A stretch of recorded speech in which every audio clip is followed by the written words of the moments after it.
Okay, welcome back. And right now we're going to do the section 1 and 2 conditions. This is video 3 on the conditions.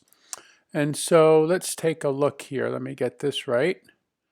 Play from current. Okay, so these conditions apply not only to section 1, the property section, but also to section 2, the liability section of the policy. And so let's take a look. So there you go. That's what I just said. All right. Concealment or fraud. Concealment's like hiding something, or fraud is outright, misleading somebody. So this pertains to dishonesty on behalf of the insured before a loss. For example, they lie on the application or renewal questionnaire. By the way, when my renewal or your renewal is coming up, let's say your policy renews in July, and they send you a renewal questionnaire that asks you, like, did you get a new pet? Did anything change in the property with the occupancy of the house? And so people could lie on that or the application. The application is when you first buy the insurance policy, but some insurance companies periodically send out renewal questionnaires. And so what they're saying here is if you conceal something or you're misleading on a questionnaire or the application, you might not have the coverage. So it also pertains to dishonesty on behalf of the insured after a loss. For example, you lie on the claim forms. So either of these can void the policy, meaning losses will not be covered. So basically, you just need to be honest on the policy when you apply for it, if they send you a renewal questionnaire, and when you fill out claim forms. Because if you're not, or if you're concealing something that the insurance company needs to know, then they have the right not to pay out on a claim. And that's whether it's a property claim or a liability claim. Remember, these conditions apply to sections 1 and 2 of the policy. Cancellation. Now, this is different state to state. Remember, our course is like out of the CFP world, and the CFP doesn't, focus on specific states. So they're just telling us it's different can be different state to state. And so, but in general, the insured can cancel at any time and get a refund. So maybe I bought a policy that goes from July 1st of 2019 through July 1st of 2020. Somewhere in March, I might decide to cancel it. And this is just saying I can anytime I want. Maybe I got a better policy, or I sold the house, or, moved out or whatever, and I could give it back to the insurance company. And, I could cancel it and get a refund. The insurance company, however, they need a legal reason to cancel. In other words, the state, remember, they monitor insurance companies, they regulate them, and in the policy, they force the insurance company to put that it needs a legal reason to cancel, such as non-payment of premium. So maybe I pay premiums monthly. If I don't pay my premium, and let's say it's due today and I don't pay it, a notice is going to go out saying that my policy is going to cancel for non-payment of premium. I can make a material misrepresentation on an application. Material means like meaningful. Like if I forget that my dog is a poodle and it's really a schnauzer, or if I say it's a poodle and it's really a schnauzer, that really wouldn't matter because neither of those are dangerous dogs. That's not really material. But if I say my miniature schnauzer, if I say let's say I have a pit bull, and I say that he's a miniature schnauzer, that would be a material misrepresentation. It would be material means like meaningful. Had the insurance company known the truth, it would have not insured you. Or a substantial change to the risk. Like, let's say I get a new dog and they start biting people in the neighborhood. The insurance company is going to send out a cancellation notice, giving me 10 days to replace the coverage elsewhere. Renewal. Now, this is, let's say I bought my house in 1992 on July 1st. My first policy would have run from July 1st, 92 to July 1st, 93.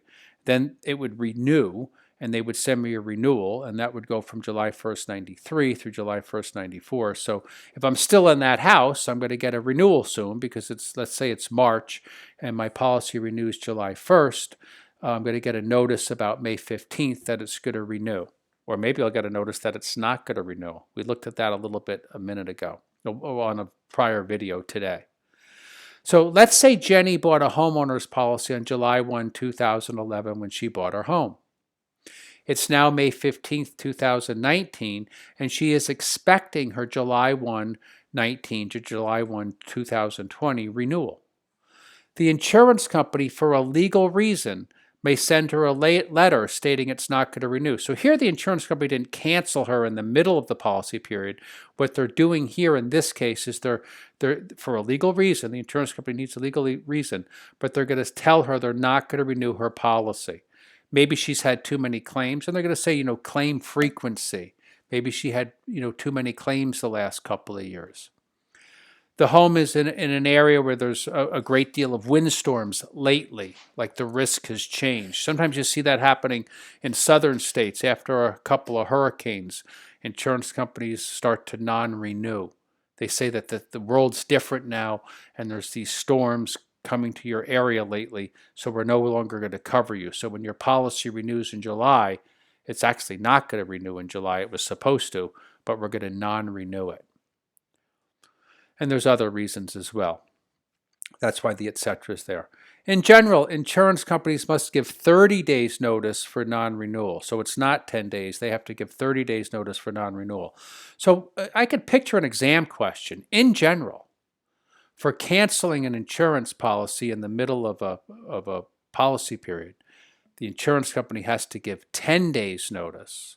And then in other statements, like in general, for non-renewal, the insurance company gives 30-day notice. Assignment. The insured cannot assign her policy to another person without the insurance company's written consent. For example, Marge sells her home to her son when she moves to Florida. And let's say she moves to Florida in February and the policy doesn't expire until July 1st. It's kind of a nice thing for her to do. It's like she tells her son, boy, I paid the premium. It goes all the way through till July 1, and I'm going to give you that policy. That's what I mean by assignment. And that's okay as long as the insurance company is able to accept or reject her son's insurance. In other words, if the insurance company has the right to examine the son's homeowner's record and determine whether or not they want to insure him, she can't force the insurance company to insure her son, who's the new owner of her home.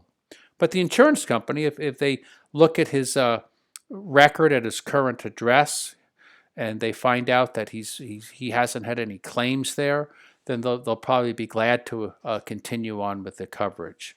But the assignment, it has to be approved by the insurance company. Up there in red it says, the insured cannot assign her policy to another person without the insurance company's written consent. The insurance company may look up Marge's son's record and find out his dog has bit many people in the past. They find out from her where he lived during the assignment process, and they look up that address and they find out, okay, this guy has a dog that's bitten people. They're not going to accept the assignment in that scenario. Subrogation. This could get kind of ugly with people, but it's the way it is with the policy. The insured, when you sign up for the policy, you're one of the things you're allowing is the insurance company to subrogate. You really don't have the right to later say, oh, well, don't subrogate against my neighbor. When you sign up for the policy, you give the insurance company the right to subrogate.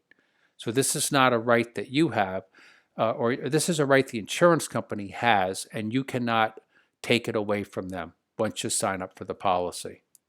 For example, an elderly neighbor may have a rotten tree that should have been cut down years ago. When it falls on your house, your insurance company pays to fix your house. Then, regardless of what you want, your insurance company could go over the elderly man next door for reimbursement on the claim. So that could get pretty dicey with your neighbors in the area. All of a sudden you and your insurance company or suing this elderly person who's just trying to get by in life. So it's that can cause some problems. But the just thing to really remember, one of the things is the insurance company has the right to subrogate. Yeah, they'll pay out on the loss if my neighbor's tree falls on my house, but they have the right to go against my neighbor to get the money that they paid out to me from his policy, his liability section. So that could make you very unpopular in your neighborhood. I've seen that happen. Okay, so that is the end of sections 1 and 2, conditions.